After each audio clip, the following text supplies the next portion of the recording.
Today I want to talk about roots and simplifying expressions with square roots. Okay? Shh. We're quiet now, please. Okay, so finding the square root of a number and squaring a number are inverse operations, right? So if you have x squared and you take the square root, okay, they cancel each other out. To find, shh, we are quiet now, please. Tyson, turn around. To find the square root of a number a, you must find a number with a square of a. Similarly, the inverse of raising a number to the nth power is finding the nth root of a number. Okay, so if I have x cubed equals 64, okay, you could take the cube root of both sides of that. Okay, when you do that, you'd end up with 4. Because if you take 4 times 4 times 4, that is 64. So 4 is the cube root of 64. And like I said before, if you took that cube root, you get the answer. So same thing with the fourth root, the fifth root.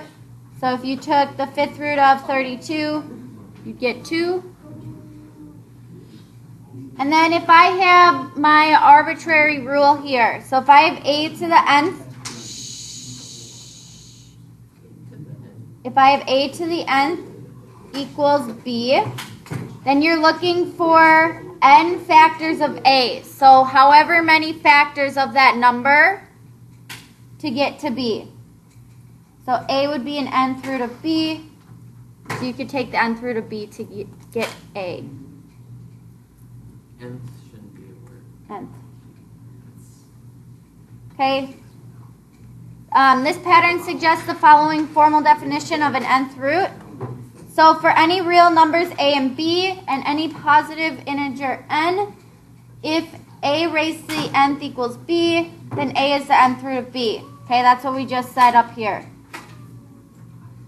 So because negative 3 to the fourth power is 81, negative 3 is a fourth root of 81, and 3 is the principal root. Wow. Okay, so you would get 2 answers if you're taking that fourth root. Okay, the principal root is the positive one. So we do have some vocabulary with our root. So the symbol nth root here indicates the nth root. So if you have any number in that little space there, okay, it's whatever root that is. So that is your index. Okay, that little number there is called your index. This symbol here is called the radical sign, and the number within is called the radicand. So some numbers have more than one real nth root. For example, 64 has 2 square roots. It would be 8 and negative 8. Okay, because if I took negative 8 and squared it, I'd still get 64. Okay, so that's why it has those 2 answers. When there is more than one real root n, that doesn't make sense, is even, the non-negative root is called the principal root. So in this case, your principal root would be 8. So it's the positive one. Principal root is the positive answer. So some examples of nth roots are listed below. So you have the square root of 25 is 5. Negative square root of 25 is negative 5. Plus or minus the square root of 25 is plus or minus 5. Okay, so you need to keep that sign that's on the outside. This is going to go by really fast because you're going to find this really easy. So on the back, suppose n is an integer greater than 1 and a is a real number. So if a is greater than 0, okay, there's one unique positive and one unique negative real root. Okay, so plus or minus the nth root of a If n is odd, there's 1 unique positive and 0 negative. If a is less than 0, so if it's negative, you wouldn't have any real roots. You'd have an imaginary number, right? You take the square root of a negative, you get an imaginary number, so there's no real roots there. If n is odd, you'd have 0 positive and 1 negative real root. Okay? So if you're taking the cubed root of negative 1, right? So if I have the cubed root of negative 1, you wouldn't have any positive answers, but you'd get 1 negative, and in this case it'd be negative 1. Okay, that's what this is kind of saying. So I couldn't take, say, the square root of negative 1. That would be imaginary. You get no real roots. If a is equal to 0, there's only one real root, and that is 0. Okay? If you take any root with any number that's even in here, you're going to end up with 0. Same thing if it's odd. So if you have 0 on the inside of that radical symbol, okay, it's just going to be 0. That's your only answer for that one. All right, so I do want to just do some examples here. And once we go through the examples, I think you're going to find it really easy. So we want to simplify this here. So in letter A, we have plus or minus the square root of 16x to the 8th. Okay. Well, I can split this into two separate ones. So I could say it's the square root of 16 and the square root of x to the 8th, right? What's the square root of 16? Okay, I need to keep this plus and minus on the outside. Okay, don't get rid of it. Then I have 4, since that's the square root of 16. Now if I have the square root of x to the 8th, since there's this 2 out here, okay, we don't usually write the 2, but that's what it is. If you have a variable such as x raised to a power, you're going to take that power and divide it by whatever number's on the outside. Okay? So to find my reduced answer for this one, I'm going to take 8 and divide it by 2. So I have x to the 4th. I wear hoods on things. You don't normally write the little 2 for a square root. I just did it so you knew what it was. Don't worry about the 2. No. You're going to divide it by whatever number's out here. Since it's a square root, you don't usually write the 2, but I wrote it in so you knew to divide by 2. All right, letter B. Again, this is a square root since there's no number out front. That number out front would technically be 2. So when I have any sign on the outside, we are quiet please. When I have any sign on the outside, it's going to stay there. So it's still going to be negative.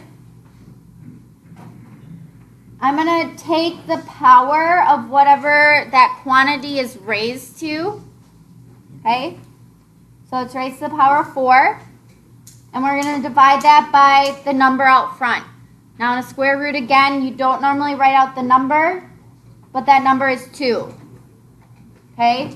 So we're going to take 4 and divide it by 2. And that's 2.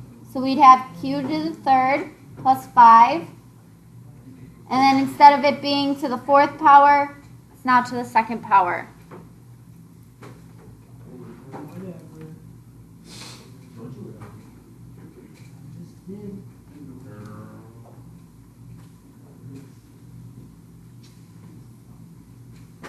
All right, looking at another example that's not a square root. So letter C is a 5th root. Okay, there's a 5 on the outside. Okay, it's a 5th root. So we need to find a number that you multiply 5 times to get 243? Anybody? What? 24. A number that you would multiply together 5 times to get 243. 64. You're going to multiply 64 5 times? I don't know. That's another number. 48. It's like like 48. No. 49? It's like 27. 3. 13. 44. I said 48. That's right. All right. If you can't think of it, guess what? Use a calculator. Some of us can't afford that. I have Yeah, I'm a little slow, you know, so I did just think of it. The other day, Vita let me to the mom told you just take 3. It is 3. So, there's 2 ways you could do this on your calculator. Okay, one way, you're going to type in 5 for that root. You can press second, and then you see that radical symbol with the X where that 5 should be. Okay, that's why you're pressing second, so you can hit that button. So it should show up as that X and then the root. Okay, that means it's the 5th root. And then you can type in 243 and press enter, and it'll be 3. Okay? Otherwise, another way you could do it is if you take 243 and you use this arrow or this caret key, okay, you're going to raise it to a power.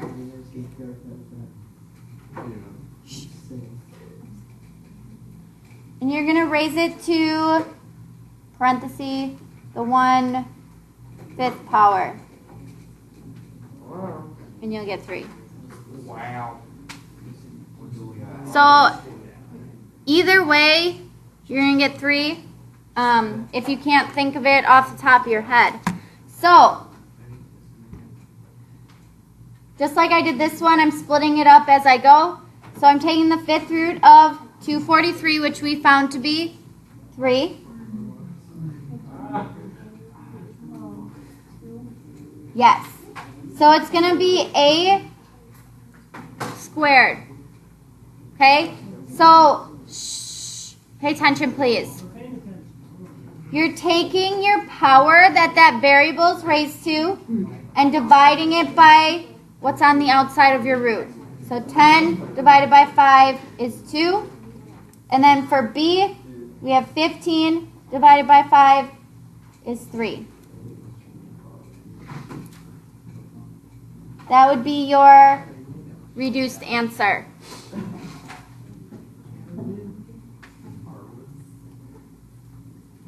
All right, next one, letter D.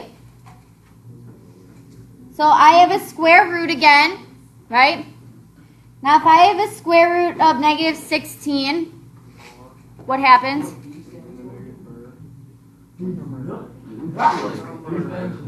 It's imaginary.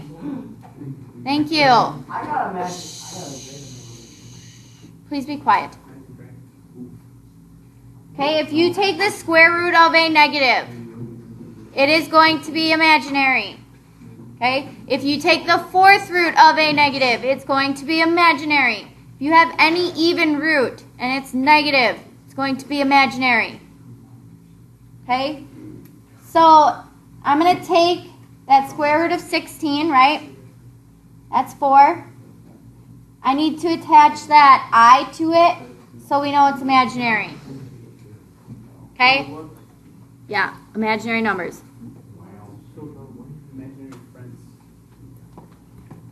Okay, moving on to x to the 4th power. What does that reduce to? X to the what? Whoa. And then y? 4. Yeah. I told you it wouldn't be that difficult. What? Yeah, it's imaginary. All right, so this is the part where it gets a little bit tricky. This is the part where it gets a little bit tricky. So please pay attention. So when you find an even root, okay, of an even power, yeah, it's really bright, and the result is an odd power, okay, you must use the absolute value of the result to ensure that the answer is non-negative. Okay, so if you have an even root, so if say you have the fourth root, okay, that's an even root, and you have an even power inside, such as x to the fourth, right? Those two are even. Okay? If you end up with an odd power when you simplify, you need to add absolute value. Okay? So if you have even and even, once you simplify and it's odd powered, you need absolute value of that term. Okay? So looking at this first example here of that, in letter A, we have a sixth root of t to the sixth, right? So I do the same process. I take my exponent, divide by the root. Okay? That would be 1, right? I'd have t to the first. Is that an odd power? Yes. So sixth root is even.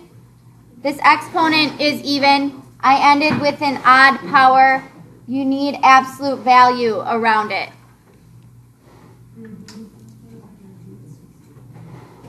Okay? So again, just to restate, if that power right there is even, and this one is even,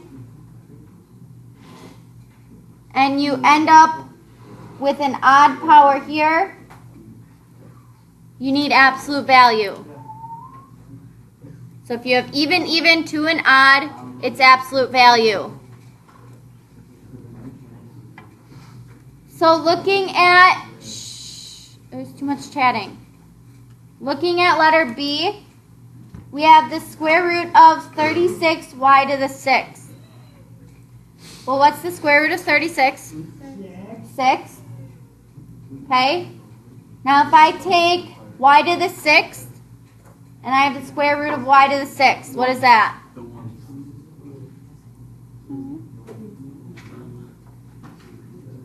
Y to the 3rd. You're taking 6 divided by 2. My bad. So your power in here was even. Shh, please, stop talking. Sorry. Your power in here was even. Your power out here is even. And I ended with an odd power here. So you need absolute value around just that term.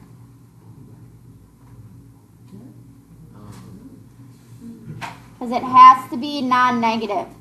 Okay? Because if I look back and I plug in a negative number here, right, it's going to make this whole thing negative, and then you're going to get imaginary numbers. But we want it to be a real number. So if I were to plug in negative in here, it's always going to be positive.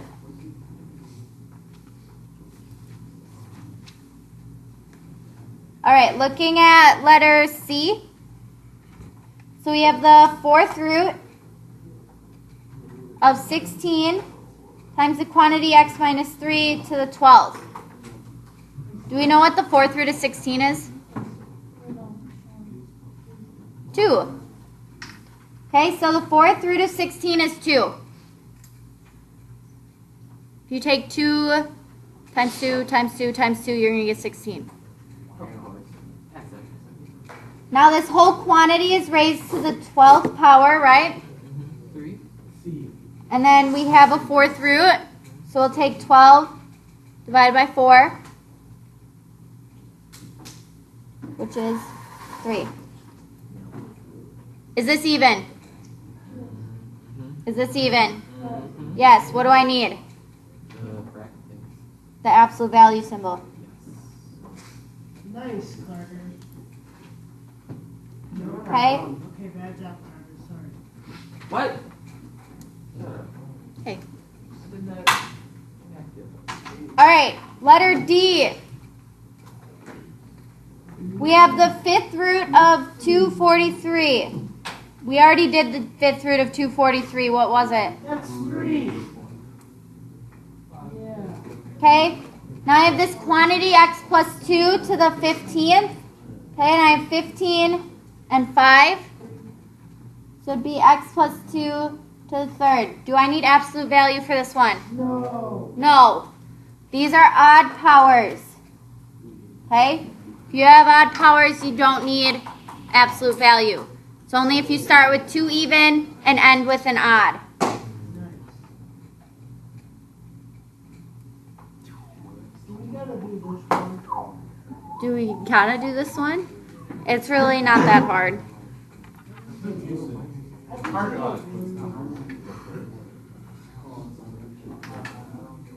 Alright, so last example.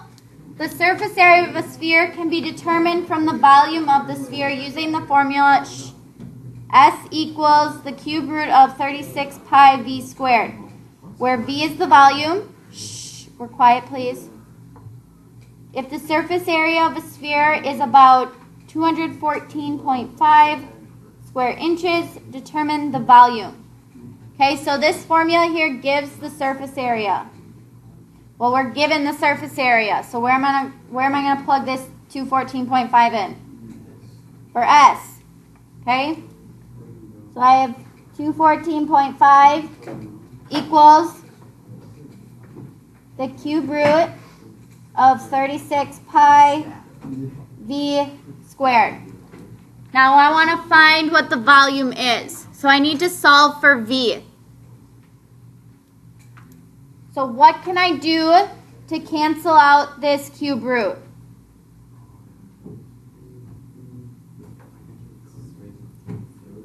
Raise it to the third power.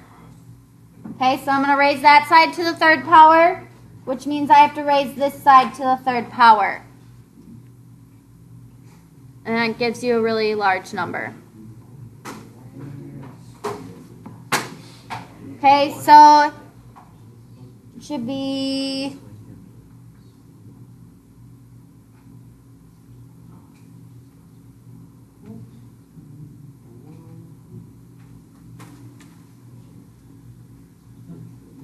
so 9,869,198.625 is what you get when you cube that number.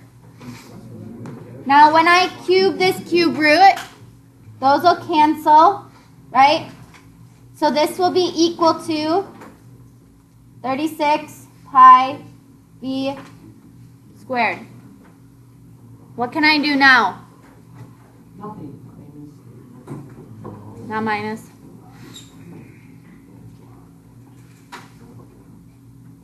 Yes. Divide by 36. Okay? So you can actually divide by 36 pi on both sides. Just on your calculator, you want to make sure you do them separately, otherwise you're going to get an incorrect answer. So you want to take 9,869,198.625. First divide by 36 and press enter. And then divide that again by pi, and you should have a pi button on your calculator.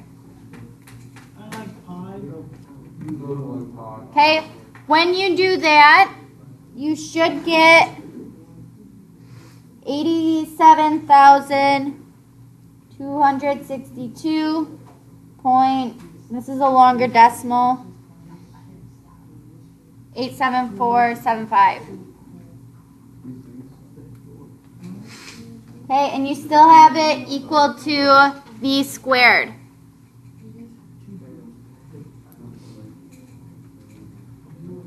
Now what? How do I get v by itself? You have to do square root. I'm going to take the square root of both sides. So I can take the square root of that answer. And your volume will be about 295.4. Right. Game over.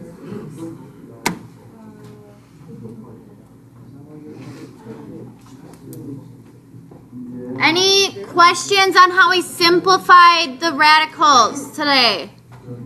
You're good? We'll get to them. Here, you want that? I am, Oh, okay. All right. So Tyler's handing out your assignment. They're similar to the back 8 problems that we did. I don't think there's any on there like this. I think it's all just simplifying your radical. do your homework, Jamie. So with the time you have left, please work on that assignment.